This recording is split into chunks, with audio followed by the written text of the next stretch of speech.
Good morning student. This is our channel The Basic Physics. এটা current ইলেকট্রিসিটির third lesson. আজকে আমরা শিখব রোধাঙ্ক কি, পরিবাহিতাঙ্ক কি, ইএমএফ ও কোষের অভ্যন্তরীণ রোধ কি করে ক্যালকুলেট করে এগুলো শিখব।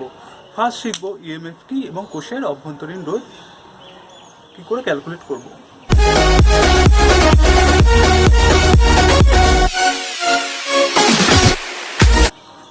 প্রথম আমরা শিখব ইএমএফ ও কোষের অভ্যন্তরীণ রোধ কি তা জানব।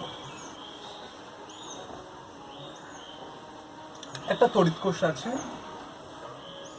একটা তড়িৎ কোষ। তড়িৎ কোষের দুই প্রান্তের সঙ্গে একটা নগণ্য রোধের পরিবাহী তার সঙ্গে একটা আমি রোধ যুক্ত করলাম।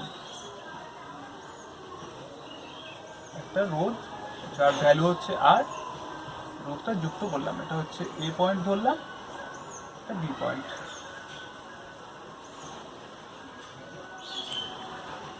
এই বড় টার্মিনাল হচ্ছে পজিটিভ, এটা হচ্ছে নেগেটিভ। সুতরাং তড়িৎ প্রবাহ হবে কিভাবে?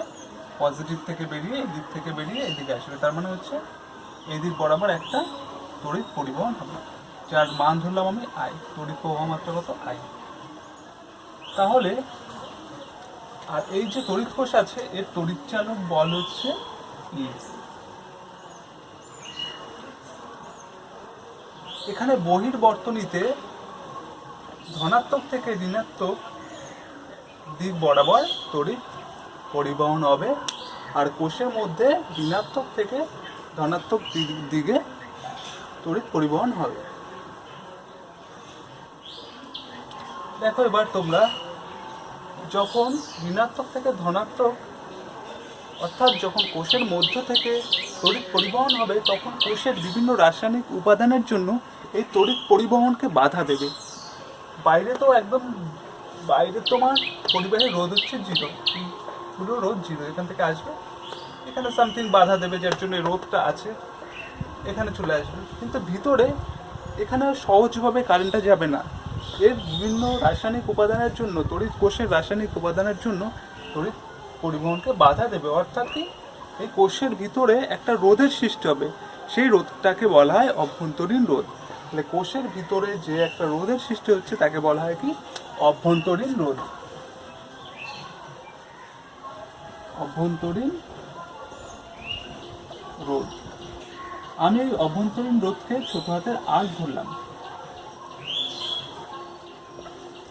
যখন আমি এর তড়িৎ প্রবাহ মাত্রা ক্যালকুলেট করব, যখন আমি বর্তনীর তড়িৎ প্রবাহ মাত্রা ক্যালকুলেট করব, তখন আমার রোধকে মানে মোট রোধ ধরে নিতে হবে। মোট রোধ বলতে বহির্বর্তনীর রোধ আর আর কোষের মধ্যের আর, এই দুটো সমষ্টিকে রোধ ধরে নিতে হবে। তখন রোধটা কত হবে? এই বর্তনীর ক্ষেত্রে রোধ হবে কত? বহির্বর্তনীর রোধ হচ্ছে আর, আর কোষের রোধ হচ্ছে আর।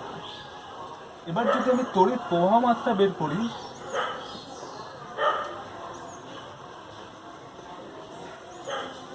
তড়িৎ প্রবাহ মাত্রা আই যদি বের করি, ওহমের সূত্র কি ছিল? আই সমান সমান দুই প্রান্তের বিভব প্রভেদ ডিভাইডেড বাই টোটাল রোধ বা রোধ। এখানে দুই প্রান্তের বিভব প্রভেদ কত? ই। আর রোধটা কত? আর প্লাস আর। এখান থেকে আমরা কি লিখতে পারি? ই সমান সমান আই আর প্লাস আই ছোট হাতে আর। খেয়াল করো, এই যে আই ক্যাপিটাল আর মানে হচ্ছে কি, এর মধ্যে থেকে আই কারেন্ট যাচ্ছে আর আর রোধের মধ্যে দিয়ে যাচ্ছে। তাহলে এই আর রোধের দু প্রান্তের বিভব প্রভেদ কত? আই আর। এটা হচ্ছে আর রোধের 1%। তার ভ্যালু কত ধরে নিলাম আমি? ভি। তাহলে ই সমান সমান কি লিখতে পারি? ভি প্লাস আই আর। और আমি কি লিখতে পারি? ভি সমান সমান ই মাইনাস আই আর। আমরা লিখতে পারি এই রোধের দু প্রান্তের বিভব প্রভেদ তড়িৎচালক বল থেকে আই আর পরিমাণ কম। দু প্রান্তের বিভব প্রভেদটা কম, তড়িৎচালক বলের থেকে দুই প্রান্তের বিভব প্রভেদ কম। কতটা কম? আই এর পরিমাণ কম। তড়িৎ কোষের দেওয়া উচিত ছিল ই পরিমাণ, কিন্তু দেখা গেল সে দিচ্ছে কত ভি, দেওয়ার দরকার ছিল ই, সে আই এর পরিমাণ কম দিচ্ছে। এই যে ভোল্টেজটা, এই যে বিভবটা, বিভব পার্থক্য আই আর, এটা কি করছে, এটা ভিতরের যে রোধ আছে সেই রোধটা একটু ভোল্ট খেয়ে নিচ্ছে। একটা উদাহরণ দিলে তোমরা বুঝবে। এবার চলো একটা উদাহরণ দিয়ে বোঝাচ্ছি। ধরো তোমরা বাজার থেকে একটা 12 ভোল্ট একটা ব্যাটারি নিয়ে আসলে। 12 ভোল্ট বলতে তোমাদের ওই যে ব্যাটারি তার ইএমএফ হচ্ছে 12 ভোল্ট। তুমি সেটা দিয়ে একটা বাল্ব জ্বালাবে, একটা ছোট বাল্ব জ্বালাবে, যার রেজিস্ট্যান্স বা রোধ হচ্ছে 4 ওহম। তাহলে একটা 12 ভোল্টের, তোমরা একটা 12 ভোল্টের ব্যাটারির সঙ্গে একটা 4 ওহমের একটা বাল্ব কানেক্ট করলে তাহলে কি হবে, এর মধ্যে থেকে কত তড়িৎ প্রবাহিত হবে, 12 volt divided by 4 ohm, voltage by রোধ সমান সমান কি পাবো, তড়িৎ প্রবাহ মাত্রা 3 অ্যাম্পিয়ার কারেন্ট প্রবাহিত হবে। তাই তো সূত্র অনুযায়ী 3 অ্যাম্পিয়ার কারেন্ট প্রবাহিত হবে।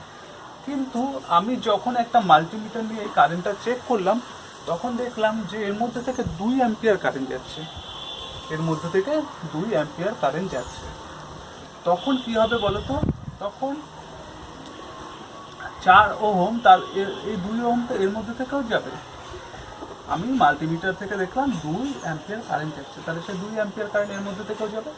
তখন এখানে ভোল্টেজ ড্রপ কত হবে, ভি সমান সমান আই আর, মানে আই হচ্ছে 2 ইন্টু 4 মানে 8 ভোল্ট। তাহলে এখানে আমি কত পেলাম, এখানে আমি কত পেলাম 8 ভোল্ট। কারণ আমি 12 ভোল্ট, সেটা আমি কত পাচ্ছি 8 ভোল্ট। তাহলে এই 4 ভোল্ট, 12 ভোল্ট কিনে এনেছি আমি, পাচ্ছি 8 ভোল্ট। তাহলে এই 4 ভোল্ট কোথায় গেল, এই 4 ভোল্টই এই রোধের যে কোষ আছে তার অভ্যন্তরীণ রোধটা এই 4 ভোল্টকে খেয়ে নিল, ও 4 ভোল্ট ড্রপ করে দিল। তাহলে এটাকে বলা হয় নষ্ট বিভব। তাহলে বাজার থেকে 12 ভোল্ট আনলাম, আমি বাজার থেকে এনেছি 12 ভোল্ট, আর আমি কত পেলাম 8 ভোল্ট। তাহলে কতটা পরিমাণ পেলাম না আমি, 4 ভোল্ট আমি দেখতেই পেলাম না, কোথায় গেল। তাহলে সেই যে 4 ভোল্ট আমি পেলাম না, এটাকে বলা হয় কি নষ্ট বিভব, নষ্ট বিভব। এই নষ্ট বিভব কি হবে, আমি বাজার থেকে এনেছি 4 ভোল্ট, বাজার থেকে 12 ভোল্ট এনেছি, আমি পেলাম 8 ভোল্ট। তাহলে কতটা পাচ্ছি না, আই এর পরিমাণ পাচ্ছি না। তাহলে নষ্ট বিভব সমান সমান কি হবে, আই আর। নষ্ট বিভব কত হবে, আই আর। তাহলে আই এর সমান সমান কত হবে, 4। তাহলে নষ্ট বিভব কত হচ্ছে 4 ভোল্ট। এবার চলো একটা উদাহরণ দিই, তাহলে আরো ভালো বুঝতে পারবে।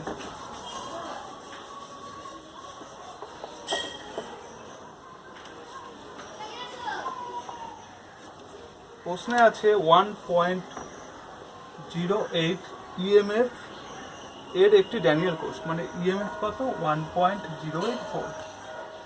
এত ভোল্ট ইএমএফ একটি ড্যানিয়েল কোষকে কোনো বর্তনীর সঙ্গে, কোনো একটা বর্তনীর সঙ্গে যুক্ত করলে 0.5 অ্যাম্পিয়ার প্রবাহ মাত্রা চলে।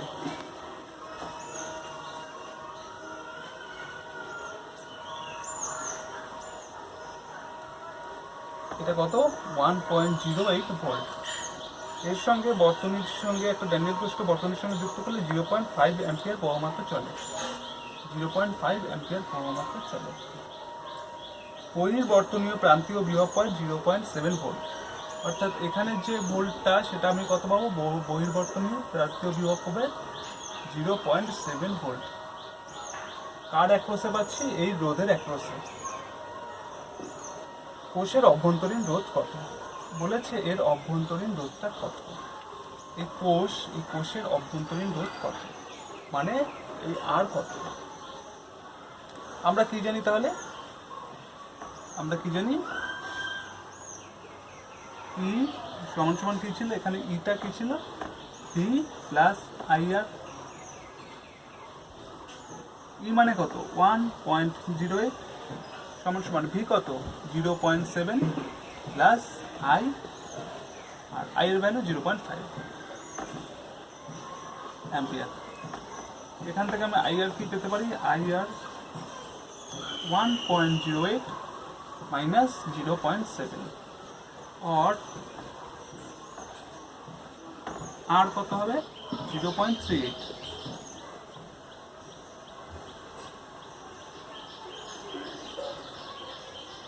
Divided by 0.5 point point cancel হলো কত হবে 735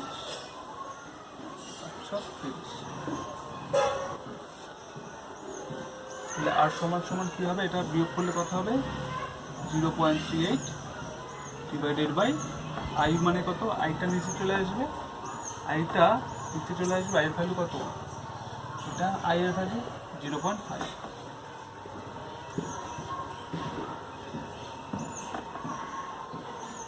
5 মানে 0.50 দশমিক তুলে দিলাম 38 ডিভাইডেড বাই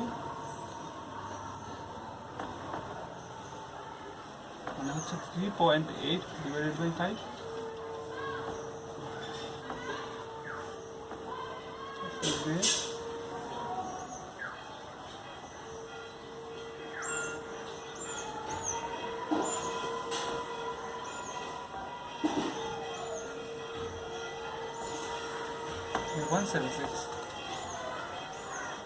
0.76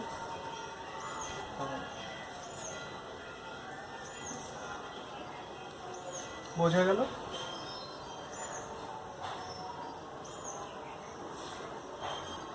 এবারে জানবো আমরা ইএমএফ সম্পর্কে জেনেছি এবারে আমরা কি জানবো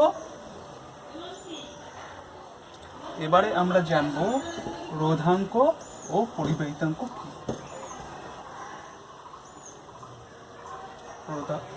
রোধাঙ্ক ও পরিবাহিতাঙ্ক এবার আমরা জানবো রোধাঙ্ক ও পরিবাহিতাঙ্ক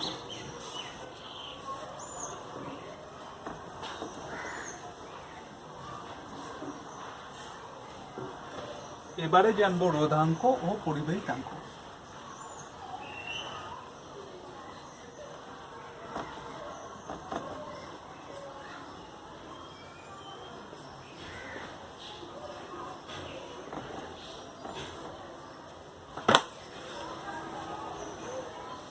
পরিবাহীর রোধ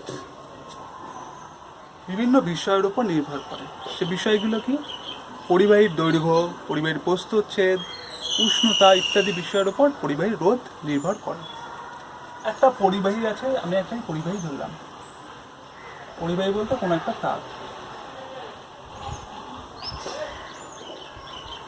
যার প্রস্থচ্ছেদ হচ্ছে এ মানে এর ক্ষেত্রফল এই সাইডের ক্ষেত্রফল কত এ দৈর্ঘ্য হচ্ছে এল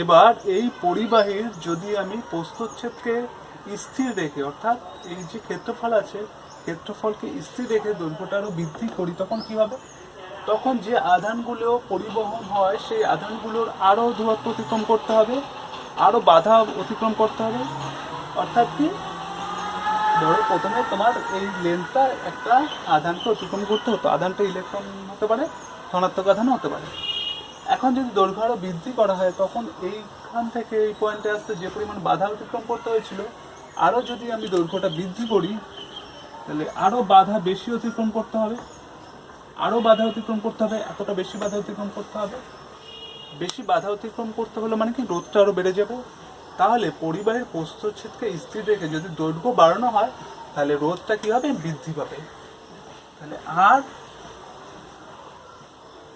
এল বৃদ্ধি পেলে দৈর্ঘ্য বৃদ্ধি পেলে আর বৃদ্ধি পায় তার মানে এটা কি সম্পর্ক সমানুপাতিক তাহলে এইভাবে লিখতে পারি পরিবাহীর রোধ যদি আর হয় তাহলে আর সমানুপাতিক দৈর্ঘ্য এল লিখতে পারি তো যখন এ স্থির মানে কি ক্ষেত্রফল স্থির এবার আমি যদি করি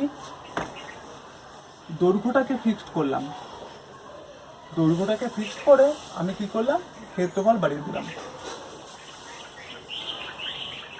আমি পরিবাহীটার ক্ষেত্রফল বাড়িয়ে দিলাম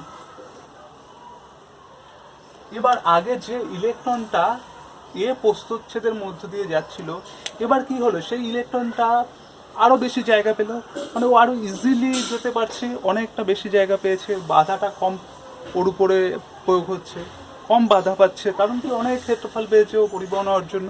তাহলে কি ক্ষেত্রফল যত বৃদ্ধি পেল, রোধটা রোধটা কি হলো, তত কমলো।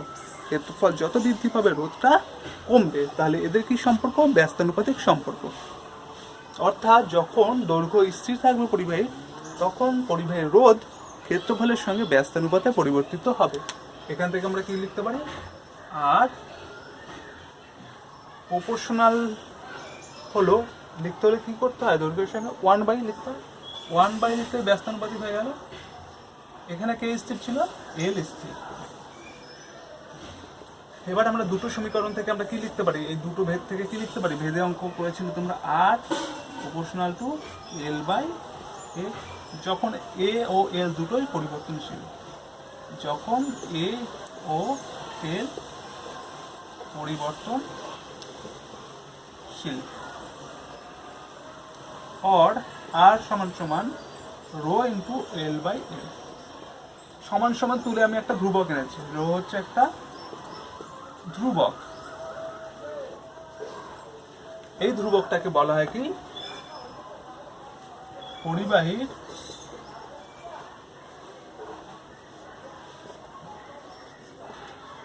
উপাদানের রোধাঙ্ক।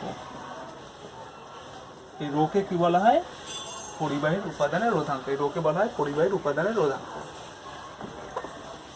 এখন তোমরা যদি এল সমান সমান 1 বসাও, আর এ যদি তোমরা 1 বসাও, তাহলে তোমরা আর কি পাবে, এলও 1 যদি বসাও, এও 1 বসাও, 1/1 এটা পুরো ক্যান্সেল হয়ে যাবে।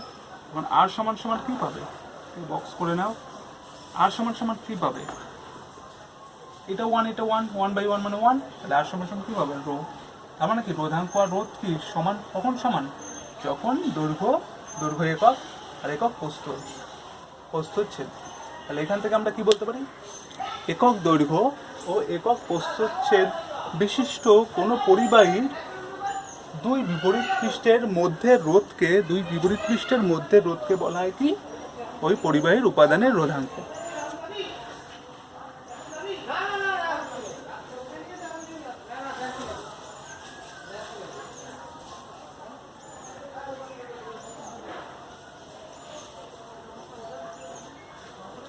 তাহলে আমরা এখান থেকে কি বলতে পারি, একক দৈর্ঘ্য ও একক প্রস্থচ্ছেদ বিশিষ্ট কোনো পরিবাহীর দুই বিপরীত পৃষ্ঠের মধ্যবর্তী রোধকে বলা হয় কি, রোধাঙ্ক, উপাদানের রোধাঙ্ক বলা হবে।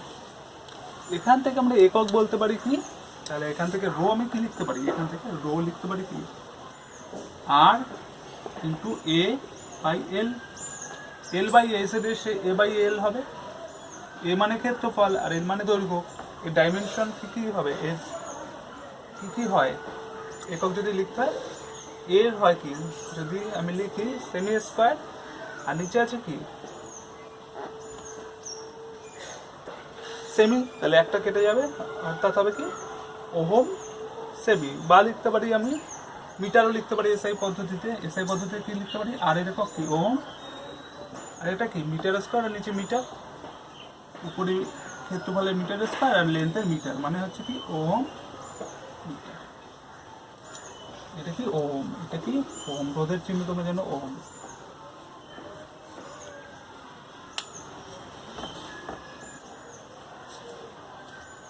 এবার যদি বলে তামার রোধাঙ্ক 1.68 ইন্টু 10⁻⁻6 ওহম মিটার, আর ব্র্যাকেটে আছে 20 ডিগ্রি সেলসিয়াস উষ্ণতায়, এটা বলতে কি বোঝো, তামার রোধাঙ্ক 1.68 ইন্টু, এটা বলতে কি বোঝো, এটা কিন্তু ইম্পর্টেন্ট, তামার রোধাঙ্ক এটা বলতে কি বোঝো, পরীক্ষায় দিতে পারে। তখন কি বলবে, তখন বলবে 20 ডিগ্রি উষ্ণতায়, এটা রোধাঙ্ক বলেছে, রোধাঙ্ক। আর তামার সংজ্ঞাটা জাস্ট দিতে হবে। তাহলে এখান থেকে কি বলতে পারবো, বলবো 20 ডিগ্রি উষ্ণতায় 1 মিটার দৈর্ঘ্য বিশিষ্ট এবং 1 মিটার স্কয়ার ক্ষেত্রফল বিশিষ্ট তামার ব্লকের দুই বিপরীত পৃষ্ঠের মধ্যকার রোধ হচ্ছে 1.68 ইন্টু 10⁻⁻6 ওহম। বুঝে গেল?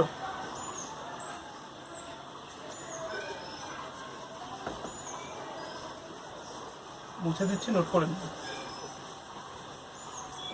এবার হচ্ছে পরিবাহিতাঙ্ক।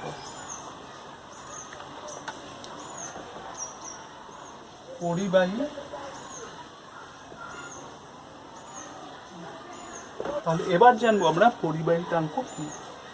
পরিবাহিতাঙ্ক জানার আগে জানতে হবে পরিবাহিতা কি। পরিবাহিতা হচ্ছে রোধের ঠিক উল্টো। রোধের উল্টো জিনিসই হচ্ছে পরিবাহিতা। রোধ কি ছিল? যে ধর্মের জন্য কোনো পরিবাহী ওর মধ্য দিয়ে তড়িৎ প্রবাহকে বাধা দেয় তাকে বলা হয় রোধ।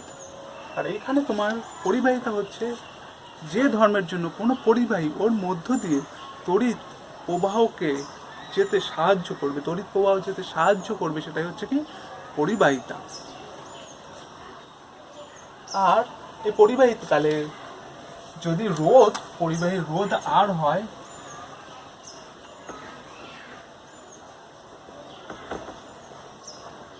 রোধ আর হলে পরিবাহিতা হবে, পরিবাহিতা হবে 1/r, মানে ঠিক উল্টো, ঠিক উল্টো হবে, রোধের উল্টো। তাহলে এখান থেকে আমরা কি বলতে পারি? তাহলে এককটা কি হবে? কে এর এককটা হবে কি হবে? রোধের উল্টো। রোধের একক কি? ওম। তাহলে এটা লেখা হবে এইভাবে, ও এইচ এম। তো ওম কি হয়? ওম হয় ও এইচ এম। এটা উল্টো করে লিখতে হবে M H O, mho, M H O. বোঝা গেল? তাহলে এটা কি লিখতে হবে? M H O. এর চিহ্নটা হচ্ছে রোধের ঠিক উল্টো। এবার পরিবাহিতাঙ্ক কি?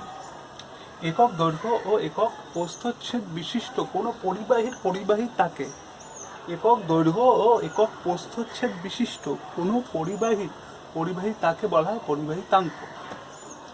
তাহলে তার একক কি হবে? ঠিক রোধাঙ্কের অপোজিট হবে। রোধাঙ্কের অপোজিট মানে রোধাঙ্কের ইনভার্স হবে, রোধাঙ্কের উল্টোটা হবে, অনন্য হবে। তাহলে পরিবাহিতাঙ্ক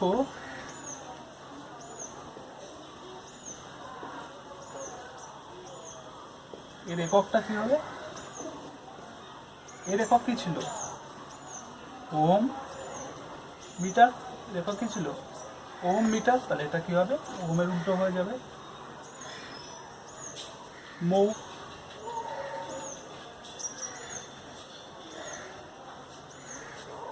কি হবে? মো আর মিটার ইনভার্স।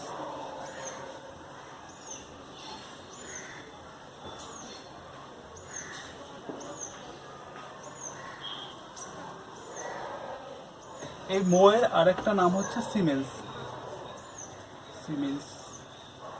সিমেন্ট নয়, সিমেন্স।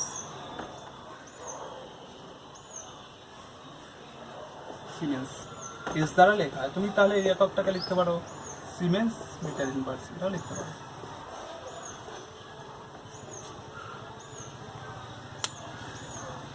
চলো এবার একটা গাণিতিক সমস্যার সমাধান করা যাক।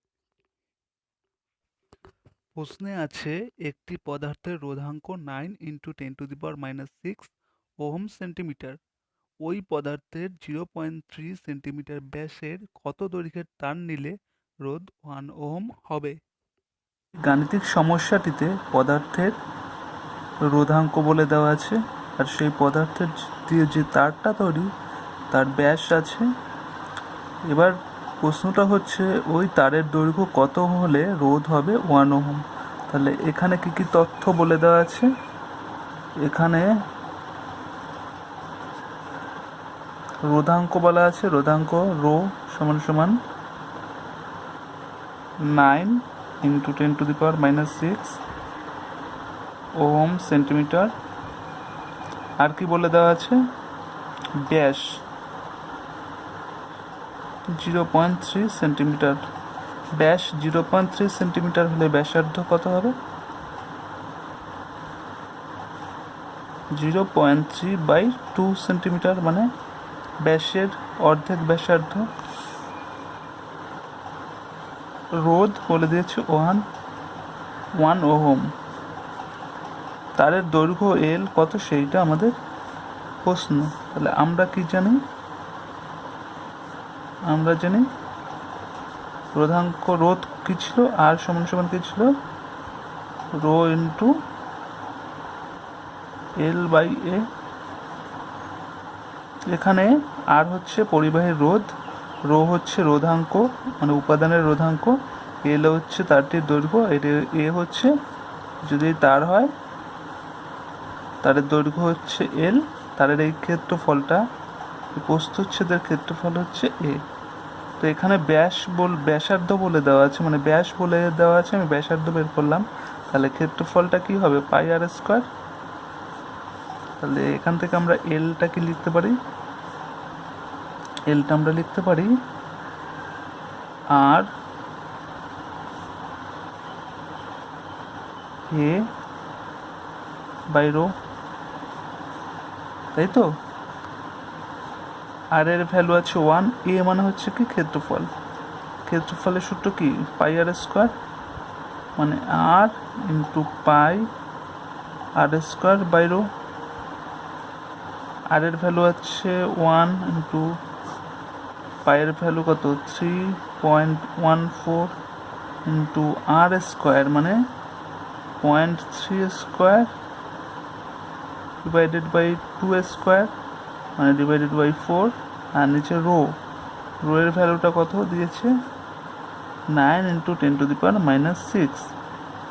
তাহলে এইটা ক্যালকুলেট করলে, এটা তোমরা ক্যালকুলেট করবে, দেখবে একটা ভ্যালু আসবে, সেটা হচ্ছে 7850 সেন্টিমিটার, 7850 সেন্টিমিটার। তাহলে এটা কত মিটার হচ্ছে, আমি যদি মিটারে কনভার্ট করি 100 দিয়ে ডিভাইড করতে হবে, মানে 78.5 মিটার। তাহলে কত দৈর্ঘ্যের তার নিলে তারটি রোধ 1 ওহম হবে, 78.5 মিটার।